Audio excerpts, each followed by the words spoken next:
Shalom. Jemaat yang dikasihi Tuhan kita Yesus Kristus, jemaat yang hadir pada saat ini dan yang mengikuti live streaming kita pada saat ini. Kami Parhalado HKBP Bandung, Resort Bandung Riau Marta Dinata mengucapkan selamat hari Minggu dan selamat beribadah bersama kami. Minggu kita pada hari ini adalah Minggu ke-11 setelah Trinitatis. Topik kita pada minggu ini adalah pengendalian diri terhadap teknologi. Kiranya ibadah kita pada hari ini boleh menjadi kemuliaan bagi nama Tuhan. Untuk itu, mari kita satukan hati dan pikiran kita. Kita bersaat teduh.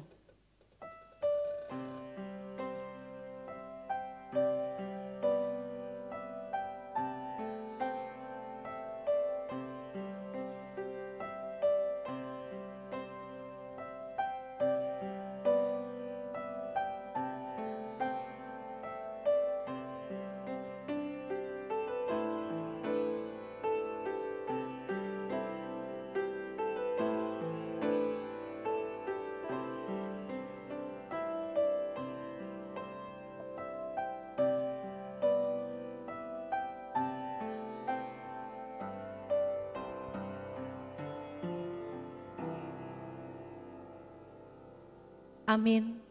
Mari kita memuji Tuhan dari buku ND nomor 18 ayat 1 dan 3. Ayat 3 kita bangkit berdiri.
Di dalam nama Allah Bapa dan nama anaknya Tuhan Yesus Kristus dan nama Roh Kudus yang menciptakan langit dan bumi. Amin. Allah menentang orang-orang yang congkak, tetapi mengasihani orang yang rendah hati. Haleluya.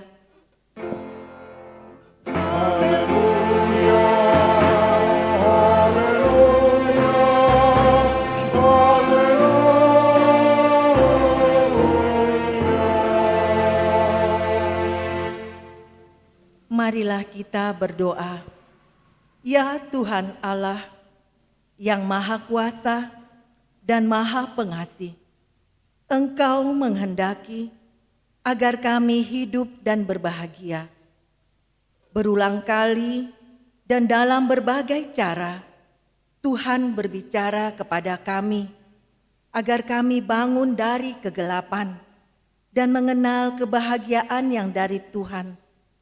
Karena itu, kami datang merendahkan diri dan memohon kepadamu, berikanlah kami Roh Kudus, agar kami percaya akan kasih-Mu dan mendengar firman-Mu yang menjadi dasar pengharapan kami akan hidup yang kekal yang Engkau sediakan di dalam Yesus Kristus Tuhan kami.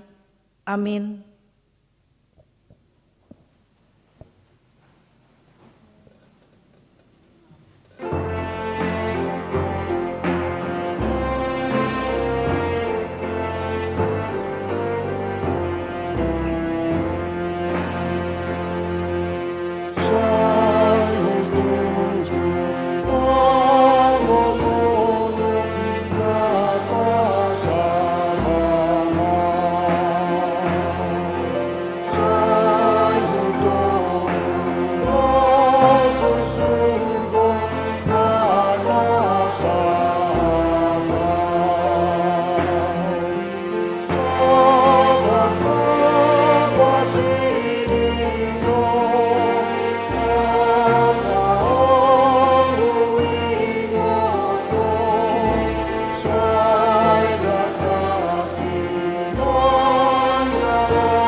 Ya Tuhan Allah, kuatkanlah kami melakukan yang sesuai dengan hukum-Mu. Amin.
Marilah kita merendahkan diri untuk mengaku dosa kita. Kita berdoa. Ya Tuhan Allah, Bapa kami yang di sorga, Engkau maha murah, kasih-Mu kekal selama-lamanya. Kami datang ke hadapan-Mu untuk mengaku dan memohon keampunan segala dosa dan kesalahan kami. Tataplah kami dengan berkat kasih-Mu, serta ampunilah dosa kami di dalam penebusan anak-Mu, Tuhan Yesus Kristus, Juru Selamat kami. Amin. Marilah kita mendengarkan janji Tuhan tentang pengampunan dosa. Sebab biarpun gunung-gunung beranjak dan bukit-bukit bergoyang, tetapi kasih setiaku tidak akan beranjak daripadamu, dan perjanjian damaiku tidak akan bergoyang. Firman Tuhan yang mengasihani engkau. Kemuliaan bagi Allah di tempat yang maha tinggi. Amin.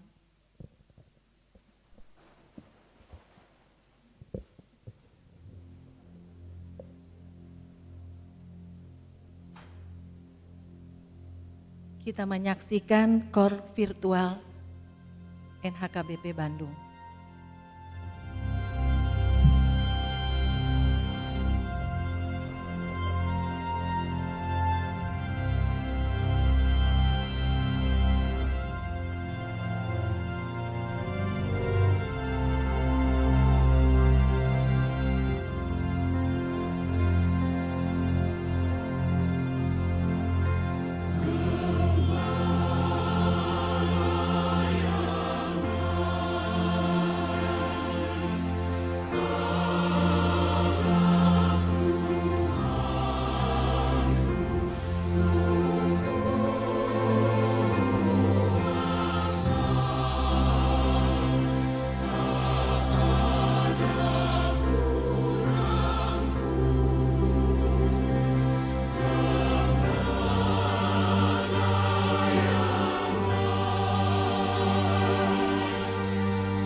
Kita memuji Tuhan. Tuhan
Marilah kita membaca epistel yang ditetapkan pada minggu ini yang diambil dari Kejadian 11 ayat 1 sampai 9.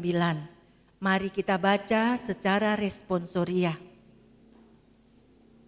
Menara Babel. Adapun seluruh bumi satu bahasanya dan satu logatnya. Maka berangkatlah mereka ke seluruh timur dan menjumpai tanah datar di tanah Sinear, lalu menetaplah mereka di sana.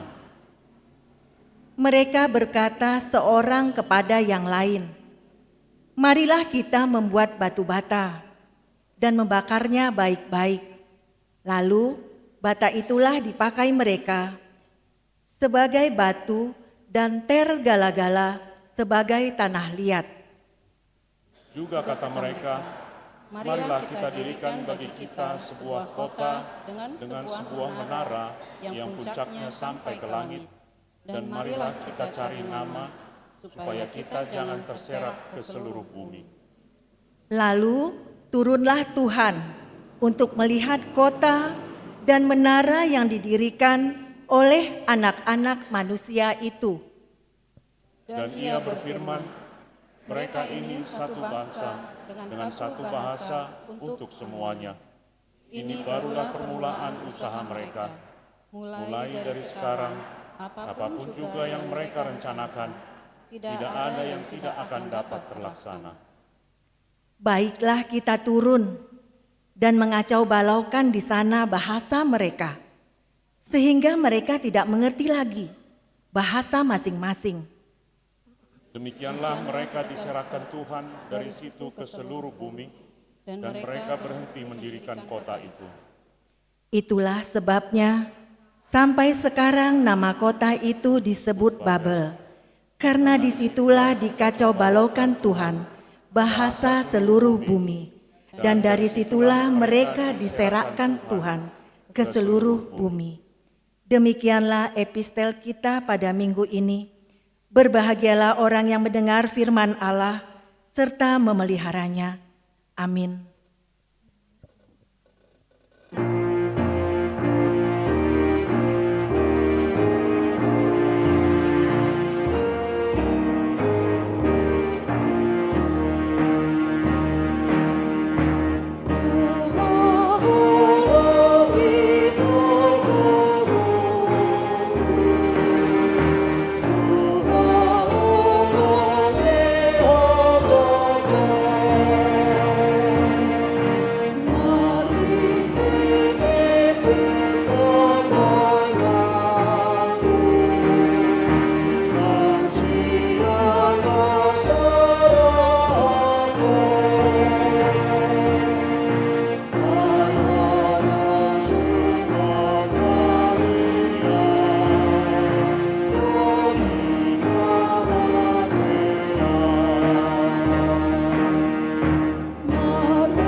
Marilah kita bersama-sama mengaku iman kepercayaan kita, sebagaimana teman-teman seiman di seluruh dunia. Kita bersama-sama mengucapkannya. Aku percaya kepada Allah, Bapa yang Maha Kuasa, Khalik langit dan bumi. Aku percaya kepada Yesus Kristus, Anaknya yang tunggal Tuhan kita, yang dikandung daripada Roh Kudus, lahir dari anak darah Maria, yang menderita sengsara di bawah pemerintahan Pontius Pilatus, disalibkan, mati dan dikuburkan, yang turun ke dalam kerajaan maut. Pada hari yang ketiga bangkit pula dari antara orang mati, naik ke sorga, duduk di sebelah kanan Allah, Bapa yang Maha Kuasa. Dari sana akan datang kelak untuk menghakimi orang yang hidup dan yang mati. Aku percaya kepada Roh Kudus dan adanya satu gereja yang kudus, persekutuan orang kudus, pengampunan dosa, kebangkitan daging, dan hidup yang kekal. Amin.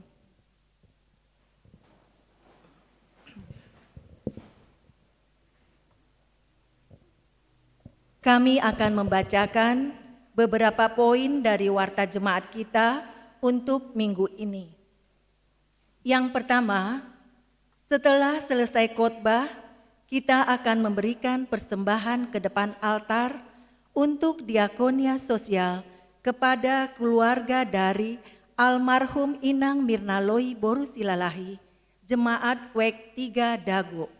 Yang kedua, kegiatan bakti sosial melalui Dewan Diakonia HKBP Bandung akan mengadakan bakti sosial bagi masyarakat yang di sekitar HKBP Betania, Ranca Ekek. Dimohon kepada seluruh jemaat untuk dapat berpartisipasi.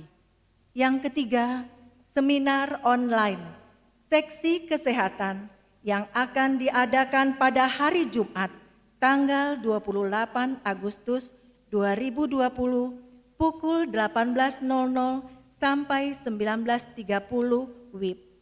Yang keempat, pendaftaran ibadah Minggu HKBP Bandung melalui QR Code yang terdapat di depan pintu masuk gereja. Yang kelima, untuk memberikan persembahan minggu, persembahan partangyangan, persembahan bulanan, persembahan ucapan syukur, dan persembahan diakonia dapat ditransfer melalui Bank Mandiri nomor rekening 1300000509696 atas nama HKBP Bandung. Yang keenam, kita akan menyaksikan penayangan kegiatan Naposo HKBP Bandung setelah warta jemaat ini. Yang ketujuh, untuk informasi warta jemaat selengkapnya telah dikirimkan melalui Sintua WEK masing-masing. Demikianlah warta jemaat kita pada minggu ini. Tuhan memberkati. Amin.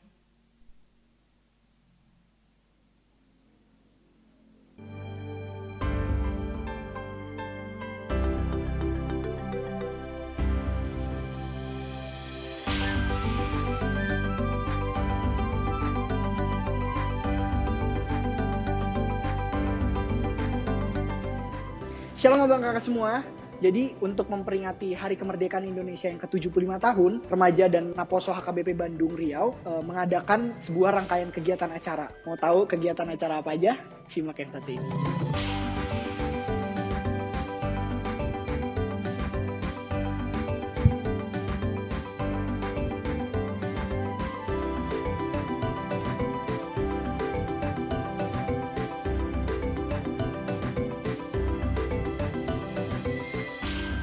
Udah tahu kan rangkaian kegiatan acaranya apa aja? Kita tunggu ya keikutsertaannya. Shalom.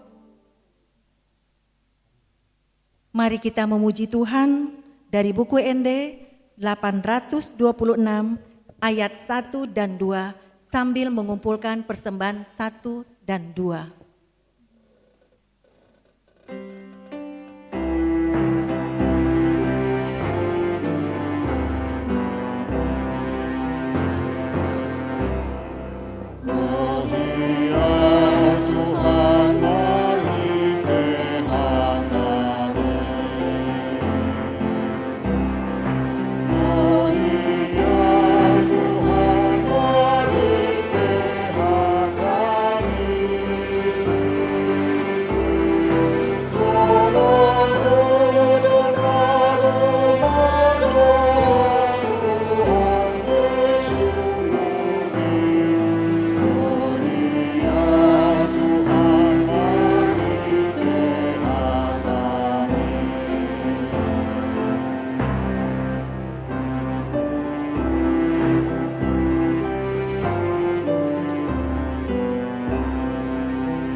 Damai sejahtera Allah yang melampaui segala akal, kiranya menyertai hati dan pikiranmu di dalam Kristus Yesus Tuhan kita.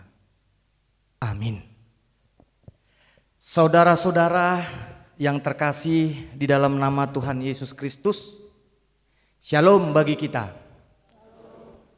Shalom bagi saudara-saudara kami yang melaksanakan ibadah virtual di dalam live streaming ini juga. Firman Tuhan bagi kita saat ini diambil dari 1 Korintus 6 ayat yang ke-12 sampai ayat yang ke-20. Saya akan membacakannya kepada kita semua. Segala sesuatu halal bagiku, tetapi bukan semuanya berguna. Segala sesuatu halal bagiku, tetapi aku tidak membiarkan diriku diperhamba oleh suatu apapun. Makanan adalah untuk perut, dan perut untuk makanan, tetapi kedua-duanya akan dibinasakan Allah. Tetapi tubuh bukanlah untuk percabulan, melainkan untuk Tuhan, dan Tuhan untuk tubuh. Allah yang membangkitkan Tuhan akan membangkitkan kita juga oleh kuasa-Nya. Tidak tahukah kamu bahwa tubuhmu adalah anggota Kristus? Akan kuambilkah anggota Kristus untuk menyerahkannya kepada percabulan? Sekali-kali tidak. Atau tidak tahukah kamu bahwa siapa yang mengikatkan dirinya pada perempuan cabul menjadi satu tubuh dengan dia? Sebab demikianlah kata Nas, keduanya akan menjadi satu daging. Tetapi siapa yang mengikatkan dirinya pada Tuhan menjadi satu roh dengan Dia. Jauhkanlah dirimu dari percabulan. Setiap dosa lain yang dilakukan manusia terjadi di luar dirinya, tetapi orang yang melakukan percabulan berdosa terhadap dirinya sendiri.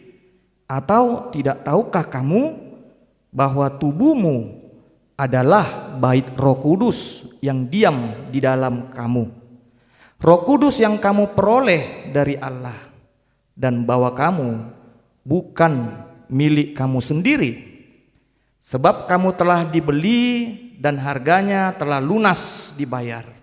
Karena itu, muliakanlah Allah dengan tubuhmu. Demikian firman Tuhan.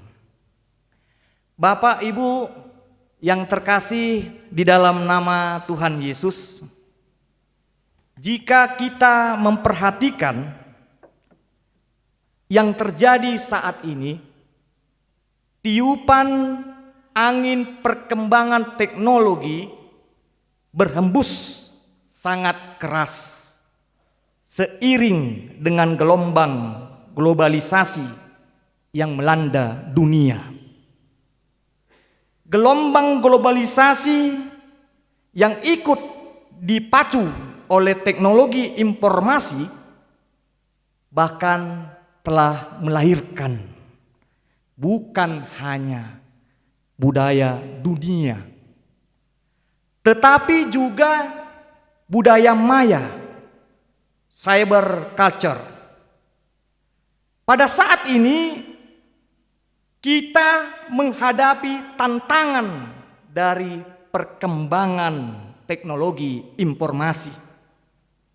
Kemajuan teknologi informasi telah membentuk cyber yang maha luas, sebuah universe baru, yakni universe yang dibangun melalui jaringan komputer dan jaringan komunikasi. Ruang cyber baru itu merupakan ruang yang disediakan bagi kita sebagai tempat lalu lintas ilmu pengetahuan, gudangnya rahasia, entertainment, dan berbagai bentuk pertunjukan. Suara dan musik dapat dipancarkan dengan kecepatan cahaya elektronik.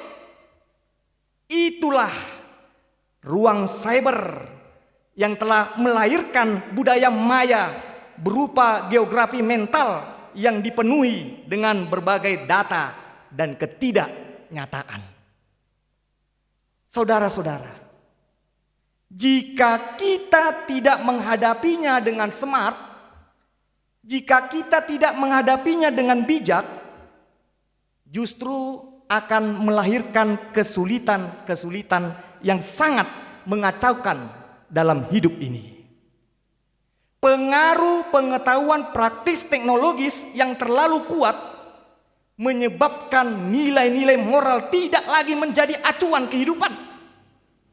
Akibatnya berkembanglah apa yang disebut dengan virus akal budi.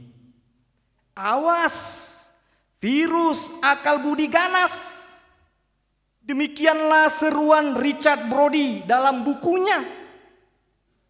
Di dalam bukunya dia pernah menggambarkan betapa hebatnya virus akal budi membelokkan usaha manusia meraih kebahagiaan. Hidup saat ini menjadi tegang, sedih, membosankan, dan hampa. Saudara-saudara, pernahkah kita bertanya di dalam hati kita, mengapa saat ini anak-anak generasi zaman sekarang ini kurang peduli terhadap sesamanya dan lingkungnya? Hal inilah yang merupakan tanda-tanda bahwa saat ini orang-orang semakin bersifat egois, tidak memperdulikan saudaranya, duduk kemudian pegang dan main gadget tanpa memperdulikan keadaan sesamanya yang ada di sekitarnya. Dalam nats khotbah ini Rasul Paulus membimbing kita untuk memiliki kemampuan mengendalikan diri di dalam kehidupan ini. Di dalam ayat 12 Paulus menegaskan, segala sesuatu halal bagiku, tetapi bukan semuanya berguna. Segala sesuatu halal bagiku, tetapi aku tidak membiarkan diriku diperhamba oleh suatu apapun. Pernyataan ini muncul dari permasalahan yang sedang terjadi di kalangan umat Kristen di Korintus. Ada 4 permasalahan yang terjadi di Korintus.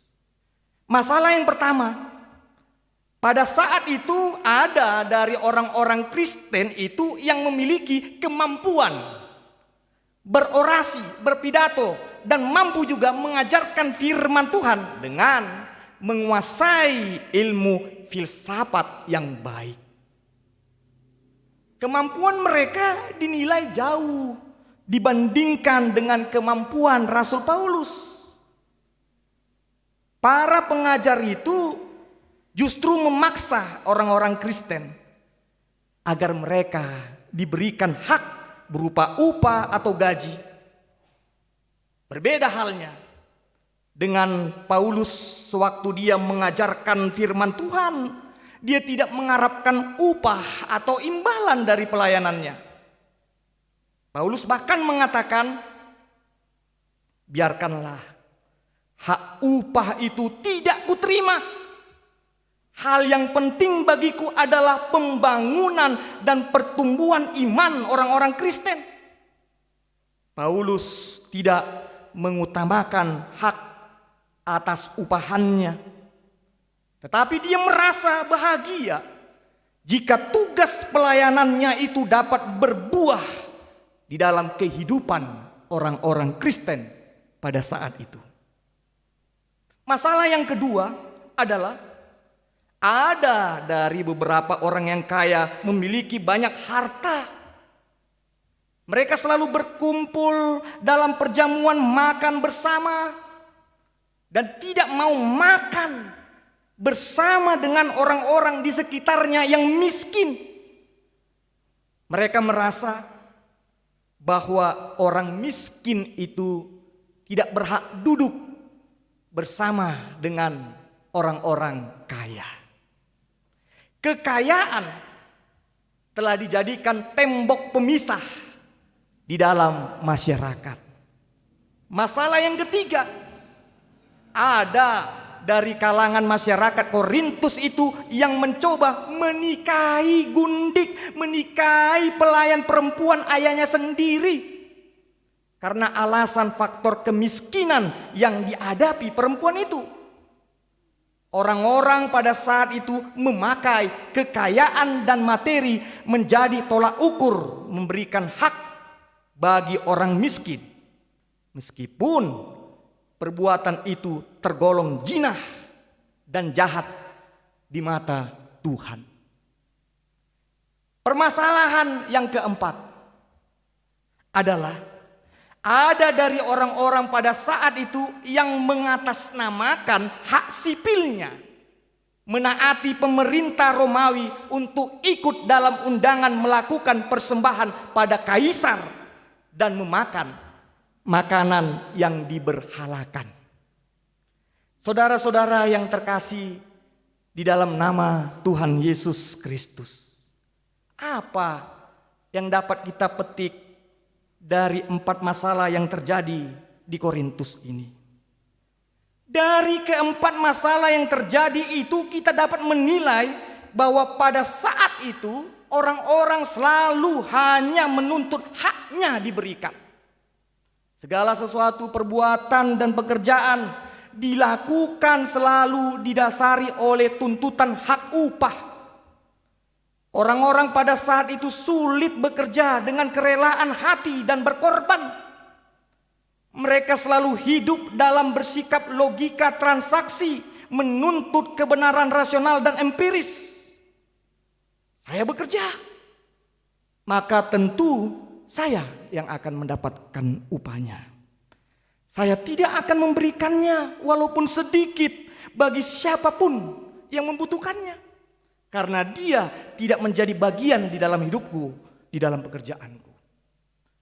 Hidup dalam hukum Tuhan untuk menjaga kekudusan tubuh dan melakukan perbuatan baik yang rela berkorban membantu dianggap tidak lagi populer, bahkan diposisikan sebagai sikap yang tidak efektif untuk menjadi orang sukses.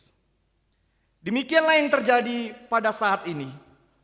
Di samping pengaruh positif dari teknologi yang dapat memberikan manfaat dalam kehidupan manusia, tetapi dia juga memberikan dampak negatif. Hidup manusia bisa mencapai tingkat kehidupan material yang cukup tinggi, tetapi sisi kerohaniannya seringkali menjadi rapuh. Orang tidak takut lagi melakukan kejahatan, seperti membunuh, berdusta, mencuri, korupsi, dan menjadi wanita panggilan demi uang. Pada saat ini bisa saja ada orang yang punya jutaan dolar, yang punya miliaran uang, tetapi dia tidak bahagia karenanya. Rasul Paulus mengatakan pada orang-orang di Korintus, apa yang menjadi dasar kebahagiaan dalam hidupmu ini, di dalam hidup kita ini? Apakah jika kamu telah menerima hakmu atas upah dan jasa yang kamu perbuat dan kerjakan, maka kamu akan terus tersenyum dan bahagia? Di dalam 1 Korintus 2 ayat 7 sampai ayat ke-8, Paulus menerangkan bahwa Allah sudah menyediakan kebahagiaan untuk kita sebelum dunia ini pun dijadikan. Tetapi tidak seorang pun dari kita, dari penguasa-penguasa zaman ini yang tahu tentang perbuatan Allah yang memberikan kebahagiaan. Sebab seandainya mereka sudah mengetahuinya, tentu mereka tidak akan menyalibkan Tuhan yang mulia itu. Manusia telah diberikan Tuhan kebahagiaan. Di dalam diri Yesus kita telah ditebus Tuhan atas hukuman dosa yang kita lakukan. Kebahagiaan kita adalah kebebasan yang telah diberikan Tuhan dari kuasa perhambaan dosa. Kita telah berada dalam kuasa Allah, bukan lagi di dalam genggaman dosa. Tubuh kita telah dipulihkan dan dikuduskan Tuhan. Melalui nats khotbah ini terlihatlah bagaimana respon Rasul Paulus menghadapi masalah-masalah yang dihadapi oleh orang-orang Korintus. Dia mengatakan segala sesuatu halal bagiku, tetapi bukan semuanya berguna. Segala sesuatu halal bagiku, tetapi aku tidak membiarkan diriku diperhamba oleh suatu apapun. Paulus mengkehendaki setiap orang yang telah menerima kebebasan dari hukuman dosanya tidak lagi hidup di dalam kejahatan. Kebebasan yang diberikan Tuhan tidak boleh disalahgunakan dan disalahartikan untuk bebas melakukan perbuatan melanggar hukuman Tuhan. Allah memberikan kepada kita kebebasan untuk membenahi diri kita dengan melakukan perbuatan-perbuatan yang berguna dan membantu hidup sesama kita. Kita tidak dapat lagi hidup di dalam keegoisan. Makan sendiri, kenyang sendiri, tanpa memperdulikan orang-orang di sekitar kita yang lapar. Hidup menikmati kebebasan yang diberikan Tuhan, tidak dengan hidup menyendiri. Kita diperintahkan Tuhan untuk berbagi bersama dengan sesama kita. Saudara-saudara yang terkasih di dalam nama Tuhan Yesus, hidup kita ini telah dibebaskan oleh Tuhan. Kita tidak lagi hidup di dalam perhambaan. Kebebasan yang diberikan Tuhan tidak boleh dirampas oleh siapapun di dalam kehidupan manusia. Oleh karena itulah kita menolak setiap usaha yang dilakukan orang-orang untuk merampas kebebasannya, seperti tindakan penjajahan dan perbudakan. Setiap orang diberikan Tuhan kebebasan. Kebebasan yang diberikan Tuhan bagi manusia sangat berharga, karena Dia telah membebaskan kita melalui tubuh dan darahnya. Di dalam nats khotbah ini kita diingatkan untuk merespon penebusan dosa yang diberikan Tuhan dengan cara memuliakan Allah dengan tubuh kita. Secara khusus bagi kita yang hidup pada era revolusi industri 4.0 ini, banyak orang yang tidak dapat menjaga kekudusan tubuhnya. Teknologi dapat membutakan mata orang untuk tidak menjaga kekudusan tubuhnya. Kita mendengar dan menonton berita-berita yang terjadi baru-baru ini, terbongkarnya prostitusi online yang tersebar di suatu tempat yang melibatkan para pengusaha, para pejabat, artis-artis, dan juga para pemuda. Jika kita tidak mampu mengendalikan diri kita, kita dapat terjebak melakukan perzinahan, percabulan. Pengendalian diri tidak hanya di dalam percabulan, tetapi juga dalam hal kejujuran membuat suatu berita seperti dalam status Facebook, di Instagram, dan YouTube. Banyak orang yang tidak dapat mengendalikan dirinya dengan membuat suatu berita hoax dan berita provokasi untuk memancing kemarahan orang lain. Orang yang mengendalikan dirinya adalah orang yang tidak mau menjadi batu sandungan bagi saudara-saudaranya. Saudara-saudara yang terkasih di dalam nama Tuhan Yesus Kristus, orang Kristen dapat mengendalikan diri terhadap teknologi dengan memakainya untuk pemberitaan firman Tuhan, agar iman setiap orang dapat bertumbuh dan berbuahkan kebaikan bagi sesamanya.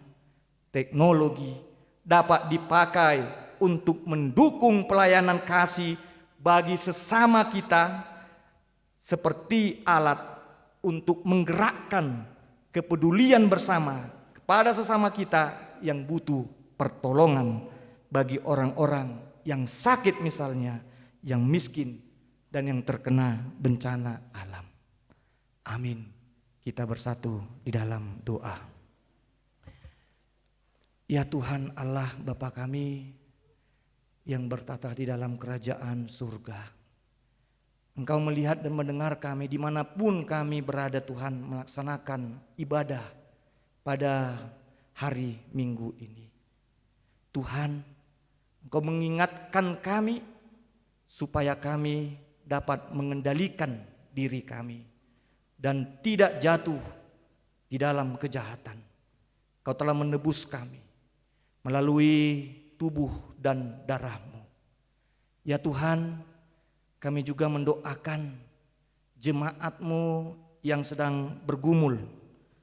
Bagi jemaat-Mu yang bergumul karena sakitnya, seperti ibu kami Nyonya Jenny Kristina Sormin, Boru Simatupang, Nyonya Jessica Pangaribuan, Boru Simanjuntak, Bapak Baringin Tambunan, anak kami Jonathan EP Huta Barat, Ani Boru Pusunggu, anak kami Maria Samosir yang sedang dirawat di rumah sakit Santo Yusuf, Nyonya Ida Panjaitan Boru Stumorang, Bapak Manupak Sinaga, Bapak Marajo Silalai, Nyonya Purasa Lintong Silahen Boru Sitorus, Nyonya Tianggur Simorangkir Boru Sian, Bapak Oluan Siagian, Bapak Maraden Sitorus, Bapak Sintua Paimin Hasibarani, Nyonya Tiabonur Simanjuntak Boru Silalai, Bapak Sumilam P Pasaribu, Bapak Jesayas Simanjuntak, Bapak Sintua Poltak Pardede, Nyonya Ida Lumongga Simanjuntak Boru Pasaribu, Bapak Sintua Henry Anenggolan, Nyonya Dameria Sitorus Boru Napitupulu, Nyonya Mua Panjaitan Boru Saing, Nyonya Yuli Simanjuntak Boru Silitonga, Bapak Sintua El Pangaribuan, Bapak Sintua A Panjaitan, Bapak Walsen Sian, Nyonya Rotua Sian Boru Panjaitan, Bapak John P Simangusong, Nyonya Maida Siwatang Boru Sirait, Sintua Nyonya Roskasania El Tobing Boru Tagalung, Nyonya Maltide EM Maritonang Boru Pasaribu, Nyonya Theodora Sibuan Boru Manurung, Nyonya Clara Hutahayan Boru Siboya. Kiranya Tuhan Engkau menguatkan iman jemaat-Mu yang sakit, dan kiranya Tuhan mereka terus berpengharapan di dalam penyembuhan yang Engkau berikan. Begitu juga Tuhan kami mendoakan jemaat-Mu yang telah mendapatkan usia yang cukup untuk menikah. Kiranya Tuhan Engkau menunjukkan jodoh kepadanya. Begitu juga jemaat-Mu Tuhan yang sedang bergumul di dalam pekerjaannya, di dalam kesulitan ekonomi saat ini. Engkau juga menunjukkan kepada mereka Tuhan jalan, supaya mereka dapat memenuhi kebutuhan hidupnya. Begitu juga Tuhan kami mendoakan jemaat-Mu yang mengharapkan anak keturunan di dalam keluarganya. Kiranya juga Engkau memberkati setiap usaha yang mereka lakukan, supaya berbuah dan mereka dapat bersukacita untuk memuji nama-Mu. Ya Tuhan Allah Bapa kami juga mendoakan keadaan seluruh umat manusia yang sedang bergumul menghadapi masalah pandemi virus corona ini. Kiranya Tuhan, masalah pandemi ini dapat berlalu. Tidak ada yang dapat kami andalkan Tuhan. Tidak pengetahuan kami, tidak pikiran kami, tetapi kuasa-Mu saja Tuhan. Dan kami yakin Tuhan, Engkau selalu dan membawa kami ke jalan yang penuh dengan kebahagiaan. Ya Tuhan Allah Bapa kami, berkati juga pemerintahan negara kami ini, supaya negara kami ini dapat berjalan dengan baik, dipimpin oleh para pemerintah kami, para pejabat. Dan supaya Tuhan, kerajaan-Mu dapat berdiri di tengah-tengah bangsa kami ini, supaya kami dapat menikmati kedamaian dan keadilan bersama. Ya Tuhan Allah Bapa kami, berkati juga hidup kami, supaya kami dapat menjadi garam dan terang di dunia ini yang membawa berkat bagi saudara-saudara kami. Di dalam nama anak-Mu Tuhan Yesus Kristus, terimalah doa kami ini. Amin. Kita mengumpulkan persembahan sebagai bukti atau dukungan kita bagi keluarga yang sedang berduka, keluarga Inang Mirnaloy Boru Si Lalai yang telah meninggal dunia. Sambil bernyanyi dari buku ND nomor 692 ayat 1 dan ayat yang kedua.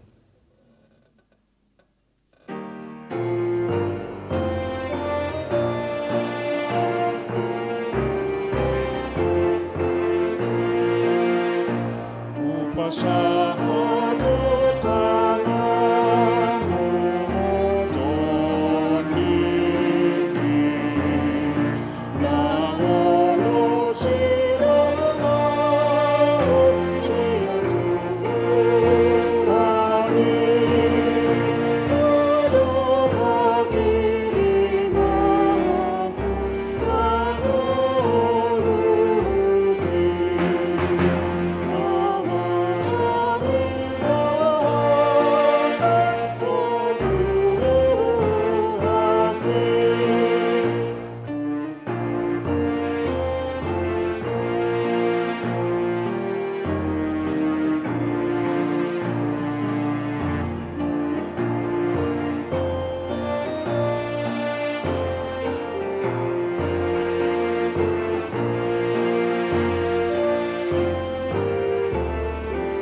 marilah kita berdoa untuk menyerahkan persembahan kita kepada Tuhan. Ya Allah Bapa kami yang di surga, kami mengaku bahwa Tuhan adalah sumber dari segala karunia yang melimpah dalam kehidupan kami masing-masing. Sebahagian daripada karunia itu kami serahkan kembali sebagai persembahan kepada Tuhan. Terimalah dan berkatilah persembahan umat-Mu ini, agar dapat kami pergunakan untuk pekerjaan dan pelayanan kerajaan Tuhan di dunia ini. Bukalah hati kami untuk mengenal betapa banyak berkat dan karunia yang kami peroleh dari Tuhan, supaya kami senantiasa bersyukur kepadamu di dalam nama Yesus Kristus Tuhan kami. Amin. Tuhan karuniamu, orang jiwaku semua, nyawa juga hidupku, harta milikku semua, ku serahkan padamu untuk selama-lamanya.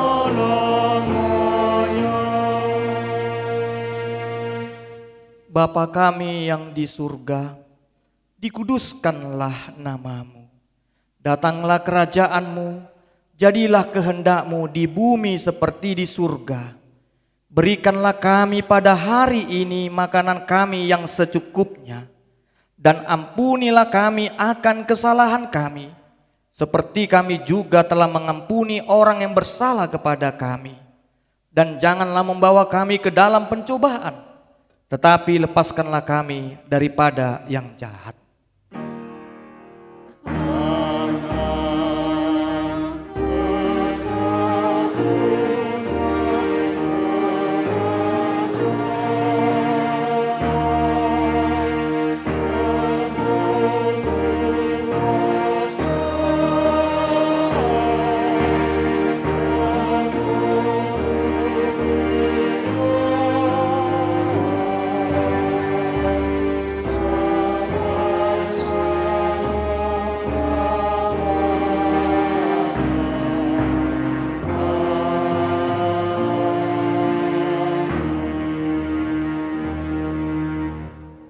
Terimalah berkat dari Tuhan Allah dan pulanglah di dalam damai sejahteranya. Tuhan memberkati dan melindungi engkau. Tuhan menyinari engkau dengan wajah-Nya dan memberi engkau kasih karunia-Nya. Tuhan menghadapkan engkau dengan wajah-Nya dan memberi engkau damai sejahteranya. Amin.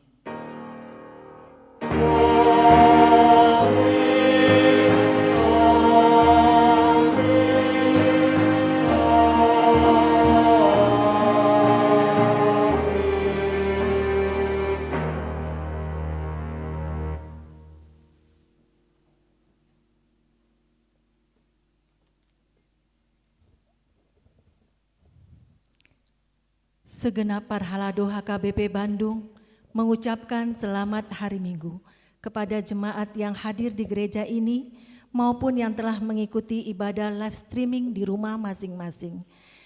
Kepada jemaat yang di gereja ini dimohon untuk mengikuti protokol kesehatan. Sintua masing-masing akan mengarahkan pintu jalan keluarnya. Dimohon untuk duduk dan akan diarahkan sintuanya